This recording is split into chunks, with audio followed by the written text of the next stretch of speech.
Yeah, that's what happened to her. How old was your Now, mother? my mother was brought up Spanish. You see, I never did know about my mother's background, or how she was raised. But the people who brought her up must have been very rich people. They moved her from New Orleans into, I think it was Biloxi or Ocean Spring, Mississippi. Now, they gave her everything.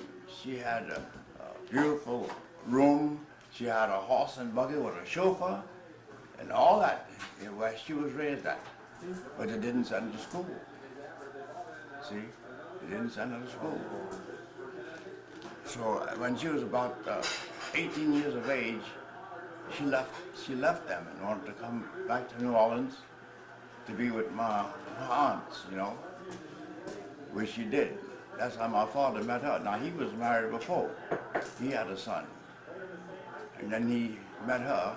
She was about 18 years old when he asked her hand in marriage. Now, they wasn't too keen on that, because in those days, if you was black, you was black.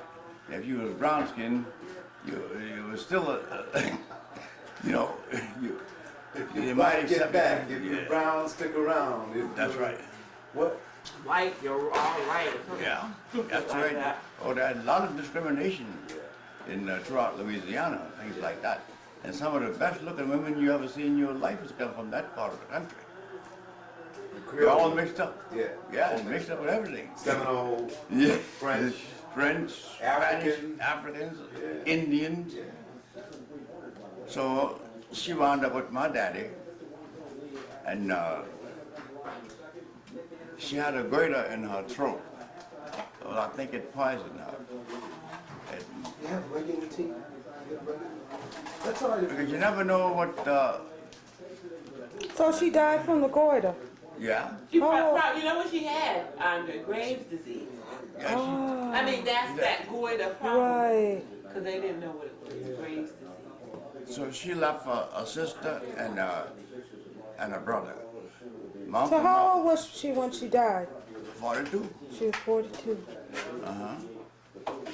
And she left her brother and a sister. Her sister just died here a few years back. Andre, excuse me, didn't you buy regular tea? And my father had a family. He had two sisters in New Orleans, which spent a little time with them when I was a small boy. But he was a very hard-working man. Wait a minute, Papa. Let me find the tea for them, okay? Yeah. 1 second. So what else do you know about your father, Papa? My father, I don't know too much about him. His father was living when, you know, when he was living. I understand he said he came from, my mother's father came from Andalusia, Spain. He was a Spanishman. And my father's father, he came from Africa with Senegalese. From Senegal. Yeah, he was some kind of a, you know, that national, that part of Africa. But they were all elderly people. And I had an old aunt who remembered everything, because she told me quite a bit where my mother was concerned. She wasn't too good with my father, and my father had two sisters that lived in New Orleans with him. But, you know, they wasn't really together. What were their names, Joe? Well, the last name before they married anybody was Clement. But each one of them was married. And you know, if you speak about it, you have an aunt. You didn't call her your aunt. They had the French name to call her. We used to call her tante. Tanti. Tanti or Tante Duke or something like Tanti. Yeah. that, you know? And so my father's sisters, that's how I knew them, because they were living, I was quite a small boy. So you never knew their first names? I did know, but that's good to say, girl, that's a long time ago. Okay, Papa. They dead for many years. Yeah, I knew their first name. and we had some relatives. Somebody on my father's side, well, the name of the family name was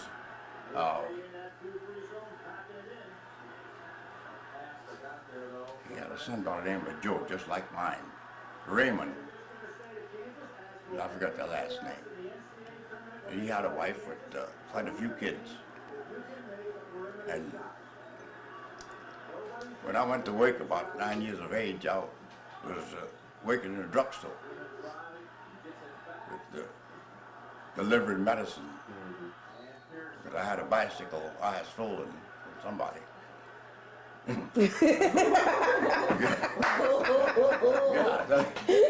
That's how I got that bicycle. I had a job with the bicycle. So I stayed there a little while. And then my cousin and another fella, one of my aunts, my father's sister's husband, they had a job there. And there was an elderly man there. He was related to somebody on my cousin's side. He was working there. In other words, it was like a family in that old place until Long, the senator, came along. When he came along, got in power, then he fired all the niggers and hired white people in our places. Now, me, I just got married. See, I'm about 22 years of age, I think. I'm just married. Now I'm out of a job. And the place was good because I did a lot for myself. You know, Jack, I used to sketch. You know, like to sketch in a building, or courtyard, pen and ink. And before I finished the sketch, somebody would buy it. What they gave for it wasn't that much, but I sold them. Then I was like a guide in the building. I was taking people around and lecture them about this painting. And Lafitte the pirate was in jail there, and they had the wall where some people were shot. Museum. Like, it was a museum. That's where you got to skip the gap, right? Yeah. Yeah, so I was able to do all that, see? And I was making money. I was making good money there. I make so much money, I wouldn't bring it all home. My mother would think I'm stealing it, you know? I had a place I would hide it. So that went on until Long got us fired. Who got you fired? Long, who was the governor of the state. All the white people had jobs, no blacks. Yeah, that's before Martin Luther King, you know. I know that. I heard about that, Governor. I thought you said that one day you walked out of that museum, there was a black man hanging from a tree. No, I didn't say it was a black man. It was a man hanging from a tree in Jackson Square. Yeah, it was hanging. You ought to see the tree that man was hanging from. It looked like the tree should have broken, but it didn't. It wasn't a black man? No, it was a white fella. He did something wrong to his wife. Yeah, so I went back. That's how the Klan's original point, the Klan's original mission was to stop men from treating women badly. Okay? On top of being racist. Like, even their own, if a man beat his wife or he raped a woman, or anything, they got him. They did it. Because the law wouldn't, so they did it. Mm-hmm. And in those days, you also had the Italian mafia. Mafias. In New Orleans. Yeah, in New Orleans, they were operating too. They came through there one Sunday morning with a machine gun, a whole lot of places. It was real bad. So that's, you know, that's the kind of life I had. So what happened to your first marriage?